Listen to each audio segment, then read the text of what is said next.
Thank you. What a night, what a lineup, what a talent.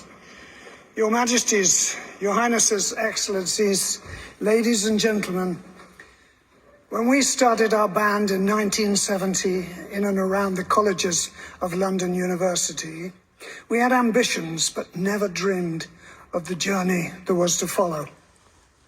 We were fortunate in the fact that our four wildly different personalities came together to achieve a wonderful chemistry.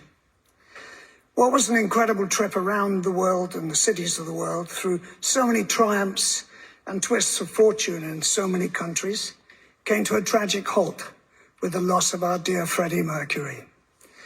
This was a hammer blow, especially to John Deacon, our bass player, who found he couldn't go on. So, depleted by 50%, Brian and myself determined to keep our music alive, and with the help of wonderful singers like Paul Rodgers and, of course, the great Adam Lambert,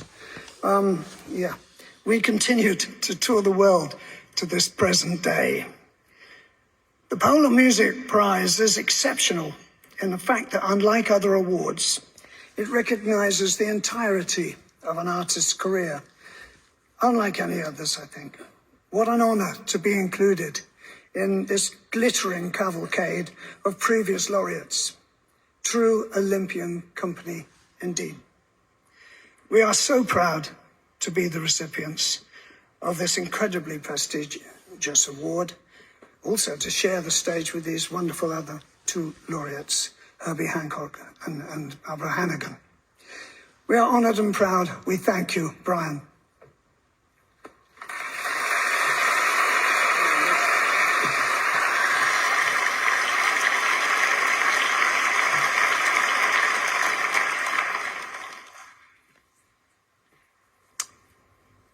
Your Majesties, Your Highnesses, Excellencies, ladies and gentlemen, thank you all so much for honoring Queen in this way.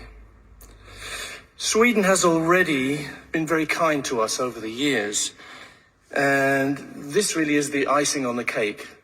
What a wonderful privilege, and I didn't realize what it was going to feel like to accept an award in the company of Barbara Hannigan and Herbie Hancock. It's beyond. Such an honor.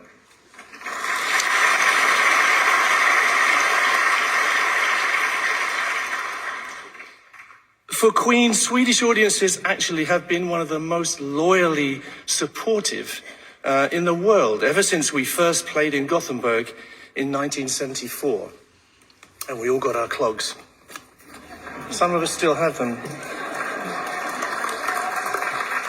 In this special moment, I contemplate how that younger Brian May in 1974 would have felt if he knew that we would be living this kind of dream 50 years in the future. It would have been almost unimaginable to me. While we as an emerging young rock band were away on these early Queen tours, my dad, Harold May, back home, used to create beautiful maps of our journeys around the globe. Of course, my dad actually disapproved very strongly of what I was doing. He was heartbroken that I'd thrown my life away, my scientific career, in order to play rock music. His dream was for me to get what he called a proper job. It's too late now. But of course, my dad, forgive me talking about him, my dad was the one who sat with me night after night when I was 17 in his little workshop in our house, creating with our bare hands the homemade guitar, the Red Special, that was to be my companion all the way around the world many times in the future, including here, of course.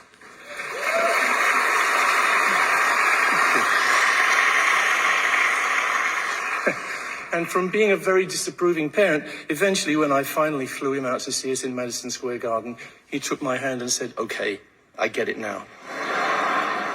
Which was lovely. So, my dad's long gone now, but I kind of feel he's here with us tonight in Stockholm. So I've never done this before, but tonight I would like to share my quarter of this magnificent prize with my dad, Harold May. Thank you, Dad.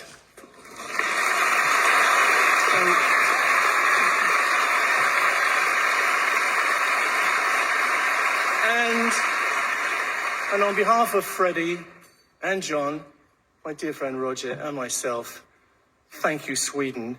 Tusen tack. Svalje.